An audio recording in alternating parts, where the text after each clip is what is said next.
दोस्तों, किसी को कामयाबी बहुत जल्दी मिल जाती है और किसी को कामयाबी मिलने में बहुत ही समय लगता है और किसी को मिलती भी नहीं। हम सब बहुत मेहनत करते हैं, लेकिन कभी कभी हमारे मेहनत के हिसाब से हमें उसका फल प्राप्त नहीं हो पाता है।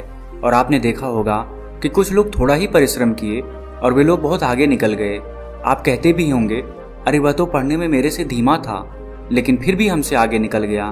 आप जो सोच रहे हैं वह चीज़ आपके हिसाब से नहीं हो रही है और बार बार असफलता का मुंह ही देखना पड़ रहा है और अंत में खुद को आप लाचार पा रहे हैं, खुद को कमजोर पा रहे हैं। कई बार होता है कि हम सब इतने असफल हो जाते हैं कि फिर हमारा मन टूट जाता है। हम खुद को बहुत ही कमजोर और हारा हुआ महसूस करने लग जाते हैं और बहुत निराशा भी होती है। और निराशा क्यों ना हो, दुखी क्यों ना हो हम, क्योंकि हमने तो बहुत परिश्रम किया था, जितना हमसे होना चाहिए था उतना किया था, लेकिन मुझे उस परिश्रम के हिसाब से उसका फल नहीं मिल पाया और एक बार फिर असफलता का मुंह देखना पड़ा। दोस्तों, अगर यह सारी सिचुएशन, यह सारी समस्याएं आपके भी जीवन में घटित हो रही हैं या ना भी घटित हो रही हैं, तो भी आप इस वीडियो को छोड़कर कहीं ना जाइएगा, क्योंकि कुछ ऐसी बातें आपको पता चलेंगी जो कि शायद आप इससे पहले कहीं सुने हों। जो बातें मैं आपको बताने वाला हूँ वह सारी बातें आपको इन सभी मुश्किलों से बाहर निकाल लेंगी। जैसे आज के समय में स्कूल है, वैसे ही पुराने समय में आश्रम हुआ करते थे। उस समय के लोग अपनी शिक्षा ग्रहण करने के लिए आश्रम में जाया करते थे। उस समय हर शिष्य अपने गुरु का बहुत ही सम्मान करता था। प्राचीन समय में किताबी ज्ञान से ज्यादा लोगों को व्यवहारिक ज्ञान सिखाया जाता था। प्राचीन समय में एक आश्रम था जिसमें विभिन्न प्रकार के विद्यार्थी गुरु से शिक्षा ग्रहण करते थे। आश्रम से सभी बच्चे शिक्षा ग्रहण करने के बाद अपने अपने राज्य को वापस लौट जाते थे। उन्हीं शिष्यों में राजवीर नाम का एक शिष्य था। वह भी अपने गुरु से शिक्षा ग्रहण करने के बाद अपने राज्य वापस लौट आता है। वापस आने के बाद सभी लोग अपने अपने राज्य में अपने अपने कामों में वापस लग जाते हैं। धीरे धीरे समय बीतता गया, राजवीर और बड़ा होने लगा। उसके परिवार की दशा पहले से ही अच्छी नहीं थी। राजवीर के घर वालों ने भी यही सोचा था कि राजवीर आश्रम से जब शिक्षा ग्रहण करने के बाद आएगा तो वह बहुत ही कामयाब बनकर आएगा, अच्छे से अपने परिवार का पालन पोषण करेगा। लेकिन राजवीर के साथ ये सारी बातें उल्टी हो रही थी। वह आश्रम से शिक्षा ग्रहण करके तो आया था, लेकिन जब वह काम की तलाश में दूर दूर जाता तो उसे कोई काम नहीं मिलता था। छोटी छोटी चीजों में वह असफल हो जाया करता था। राजवीर एक बार एक राजा के यहाँ गया हुआ था, क्योंकि राजा अपनी सेना में नए सैनिकों को भर्ती कर रहा था। राजवीर भी राजा की सेना में भर्ती होने के लिए राजा के महल पहुंच जाता है। राजवीर जब राजा के अधिकारियों के सम्मुख प्रस्तुत होता है अपनी योग्यता को साबित करने के लिए, तो उसके हाथ पैर कांपने लगते हैं। यह देख राजा के अधिकारी उसे बाहर कर देते हैं। उससे कहते हैं कि तुम राजा की सेना में भर्ती होने लायक नहीं हो अभी। दोस्तों, इस बात से राजवीर बहुत ही निराश और हताश हो जाता है, क्योंकि उसके जीवन में अगर कोई उम्मीद भी बची हुई थी तो यही एक थी। इसके बाद वो अपने घर दुखी मन से वापस लौट आता है। घर वापस आने के बाद उसे पड़ोसियों के ताने सुनने को मिलते हैं। लोग कहते हैं कि राजवीर तो बहुत पढ़ा लिखा है, पर इसे कोई काम नहीं मिल रहा है। कोई कहता है कि ये तो आश्रम में ठीक से पढ़ा ही नहीं होगा, और कुछ लोग तो यहाँ तक कि कहने लगते हैं कि इसकी सोचने समझने की शक्ति ही कम है, इसलिए इसका दिमाग सही तरीके से काम नहीं कर पा रहा है। मतलब लोग उसे तरह तरह के ताने मारते थे। इस बात से राजवीर बहुत ही ज्यादा परेशान हो गया था। एक दिन उसके मन में आत्महत्या करने का विचार भी आने लगा। फिर जैसे तैसे उसने खुद को संभाला। उसने अपनी समस्या एक दोस्त से बताई। दोस्त ने कहा, राजवीर, तुम एक बार फिर आश्रम में अपने गुरुजी से मिलने जाओ और तुम उन्हें अपनी सारी समस्या बताओ। वह तुम्हारी सारी समस्याओं का निराकरण कर देंगे। राजवीर तो पहले हिचकता है कि आश्रम गए हुए बहुत दिन हो गए, पता नहीं गुरुजी मुझे पहचान पाएंगे कि नहीं। लेकिन जैसे तैसे वह हिम्मत जुटाकर आश्रम चला जाता है। वहीं पर उसे वही पुराने गुरु मिलते हैं जिन्होंने राजवीर को बचपन में पढ़ाया था। गुरु अब बूढ़े हो चले थे। राजवीर उन्हें अपनी सारी समस्या बताता है। गुरु बिल्कुल शांतिपूर्वक उसकी बातों को सुनते हैं। राजवीर कहता है कि हे गुरुवर, मैं कहीं भी जाता हूँ तो मैं असफल हो जाता हूँ। मैं किसी भी परीक्षा में पास नहीं हो पाता हूँ।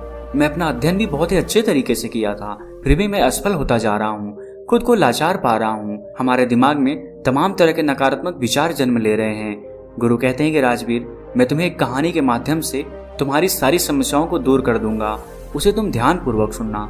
गुरु कहते हैं कि एक चरवाहा जंगल में बकरियां चराया करता था। बकरी चराते चराते वह जंगल में इतना आगे निकल गया कि उसे शेर का एक छोटा बच्चा मिला। उसने अभी आंखें भी नहीं खोली थी। छोटा बच्चा सबको प्यारा लगता है, यह जानते हुए भी कि यह शेर का बच्चा है। उस चरवाहे ने उस शेर के बच्चे को उठा लिया और भेड़ों का दूध पिलाने लगा। वह बच्चा धीरे धीरे बढ़ने लगा, भेड़ों के बच्चों के साथ खेलता, भेड़ों के साथ ही घास खाता, भेड़ों की तरह ही बोलता, अपने आप को भेड़ ही समझता था। अब बच्चा बड़ा हो गया था। एक रोज किसी दूसरे शेर ने भेड़ों के झुंड पर हमला कर दिया। सभी भेड़ें दौड़ने लगी। शेर के उस बच्चे ने भी डरते कांपते भेड़ों की तरह भेड़ों के झुंड की तरफ भागने लगा। वह बड़ा हो गया था, लेकिन फिर भी भेड़ों के साथ ही भागा जा रहा था। दौड़ते हुए शेर के बच्चे को, जो कि अब बड़ा हो गया था, उस हमलावर शेर ने देख लिया। उसे इस तरह भागते हुए देख हमलावर शेर को बड़ा ही आश्चर्य हुआ। उसने भेड़ों की ओर से अपना ध्यान हटाया और उस शेर के बच्चे को ही पकड़ लिया और उसे समझाने लगा कि तू क्यों डरता है, तू तो खुद शेर है। दूसरा शेर जो भेड़ों के झुंड से भाग रहा था, वह कहता है कि शेर तो जंगल का राजा होता है, उसकी दहाड़ से सभी जानवर कांपते हैं। मैं घास खाने वाला इतना शक्तिशाली शेर नहीं हो सकता। हमलावर शेर ने उसे पकड़कर एक कुएं के पास ले गया। कुएं के अंदर उसे उसका चेहरा दिखाकर कहता है, देख, तेरा चेहरा मेरे जैसा ही है, तेरे पंजे भी मेरे जैसे ही हैं, इसलिए तू भेड़ नहीं है, तू शेर है। दूसरा शेर कहने लगा, ठीक है, मेरा चेहरा तेरे जैसा ही है, मगर तू तो बहुत शक्तिशाली है, मेरी आवाज से तो कोई डरता भी नहीं।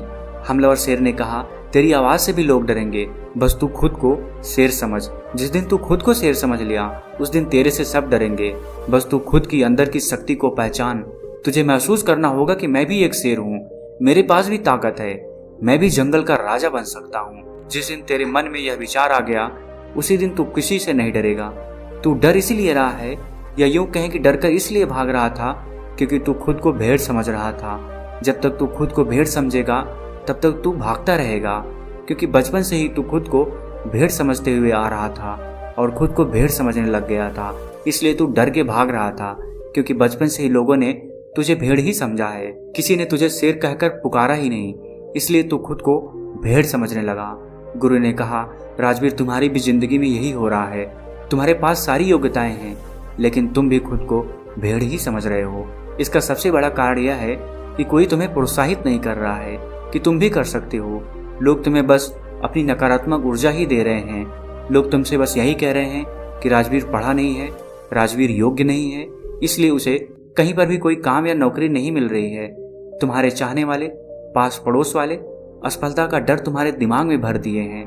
बचपन से ही वे लोग तुम्हें अयोग्य ही बोल रहे हैं और अयोग्य ही समझ रहे हैं। इससे तुम्हारी मानसिक दशा अयोग्य सी हो गई है। तुम कैद हो गए हो, तुम खुद को हारा हुआ महसूस करने लगे हो, क्योंकि लंबे समय तक जब किसी को अयोग्य असफल बोला जाएगा तो उसका दिमाग सच में अयोग्य असफल हो जाता है। वह खुद को कमजोर और लाचार समझने लगता है, क्योंकि लोगों ने उसे कमजोर लाचार ही बोला है। इस दुनिया में प्रोत्साहित करने वाले लोग बहुत ही कम हैं। राजवीर, चारों तरफ लोग तुम्हें बस नकारात्मक ऊर्जाएं ही देंगे। वह तो चाहते हैं कि तुम जिंदगी में सफल ना हो, तुम भेड़ ही बने रहो, क्योंकि वे लोग तुम्हें भेड़ की ही तरह पालना चाहते हैं। उन्हें भी डर है कि अगर तुम शेर बन गए तो तुम उन्हें खा जाओगे, क्योंकि शेर से सब डरते हैं। अर्थात उन्हें डर है कि तुम जिंदगी में आगे निकल जाओगे। अगर जिंदगी में कोई व्यक्ति आगे निकलता है तो सबसे पहले पास पड़ोसियों को ही दुख तकलीफ होती है। सफल होने से पहले तुम खुद को अपने अंदर बदलाव लाओ, खुद को शेर की तरह समझने का प्रयास करो। जिस दिन तुम खुद को शेर और योग्य समझने लगे, तुम्हें खुद पर भरोसा हो जाएगा, तो तुम खुद ही सफल हो जाओगे। गुरु कहते हैं कि राजवीर, अगर किसी बच्चे को बचपन से ही बोला जाएगा कि तू कुछ नहीं कर सकता, तू असफल हो जाएगा, तू गधा है, पढ़ाई भी सही से नहीं कर रहा है, तो जिंदगी में वह कुछ नहीं कर पाएगा। ये सभी बातें उसे भेड़ बना देंगी, क्योंकि वह बचपन से ही खुद को भेड़ समझने लग जाता है। यहाँ भेड़ से तात्पर्य यह है कि वह खुद को कमजोर और लाचार समझने लग जाता है। उसे लगता है कि वह जिंदगी में सफल ही नहीं हो सकता। लोग उसे खुद कमजोर बना देते हैं। लेकिन अगर उसके दिमाग में बचपन से ही बोला जाए कि तू शेर है, तू कर सकता है, तेरे अंदर बहुत ताकत है, तेरे अंदर बहुत हिम्मत है, दुनिया की कोई भी ताकत तुझे सफल होने से नहीं रोक सकती। अगर बचपन से यह सब विचार उसके दिमाग में डाल दिए जाएं, तो वास्तव में उसे सफल होने से कोई नहीं रोक सकता, क्योंकि उसके दिमाग में बस गया है कि वह सफल हो जाएगा। उसके दिमाग में यह सभी बातें बैठ जाती हैं, तो फिर यह ब्रह्मांड खुद उसे सफल बनाता है। बच्चा जब 7 साल का होता है तो लोग जो भी बोलते हैं, उसके इर्द गिर्द क्या चल रहा है, वह यह सब बातें बहुत ही अच्छे से सुनता है और समझता भी है।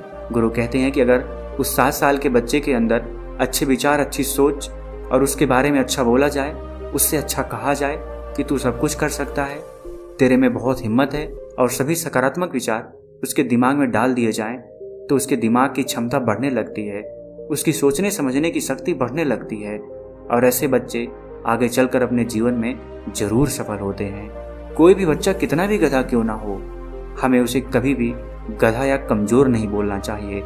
जब हम किसी बच्चे को कमजोर या लाचार बोलते हैं तो वह सच में खुद को कमजोर और लाचार समझने लग जाता है। वह समझने लगता है कि वह सच में कमजोर है। उसका दिमाग खुद को कमजोर समझने लगता है। उसे लगता है कि वास्तव में वह कुछ नहीं कर सकता, क्योंकि बचपन से उसे बोला जा रहा है कि तू यह है, तू वह है, तू यह नहीं कर सकता, तू वह नहीं कर सकता। तो यह तमाम विचार उसके दिमाग में बैठ जाता है। तो इस विचार से वह जिंदगी में कुछ आगे सोच नहीं पाएगा, वह भेड़ ही बन जाएगा। लेकिन वहीं पर अगर उसके दिमाग में बचपन से ही अच्छे विचार डाले जाएं, अच्छी सोच पैदा की जाए, तो आगे चलकर वह एक सकारात्मक ऊर्जा के साथ आगे बढ़ेगा। जब कोई व्यक्ति सकारात्मक ऊर्जा के साथ आगे बढ़ता है तो उसके जीवन में आने वाली सारी बाधाएं खुद ब खुद दूर हो जाती हैं। राजवीर, बचपन से तुम्हारे साथ भी यही हो रहा है। बचपन से लोग तुम्हारे दिमाग में यही सब नकारात्मक विचार भर दिए हैं, जिससे कि बड़े होकर भी तुम यही सब सोच रहे हो। तुम बिना डरे हुए खुद को सकारात्मक ऊर्जाओं से पहले भरो। जब तुम खुद को सकारात्मक ऊर्जाओं से भर दोगे तो फिर तुम अपने आप सफल हो जाओगे। सफलता के द्वार तुम्हारे लिए खुलने लगेंगे। गुरु कहते हैं कि कहीं पर जाने से, कुछ भी करने से पहले अपने मन को सकारात्मक ऊर्जाओं से भरो। तुम्हें असफलता या नकारात्मक विचारों पर ध्यान ही नहीं देना है, तुम्हें बस खुद को सकारात्मक ऊर्जाओं से भरना है। तुम प्रतिदिन जब सुबह उठो और रात को जब सोने जाओ, तब महसूस करो कि हम भी कर सकते हैं, हम असफल नहीं होंगे, हमारे अंदर भी ताकत है, हमारे अंदर भी हिम्मत है। खुद को सकारात्मक ऊर्जाओं से भरते रहो। इसके बाद धीरे धीरे तुम खुद को महसूस करने लगोगे कि तुम्हारे लिए सफलता के द्वार खुलने लगे हैं।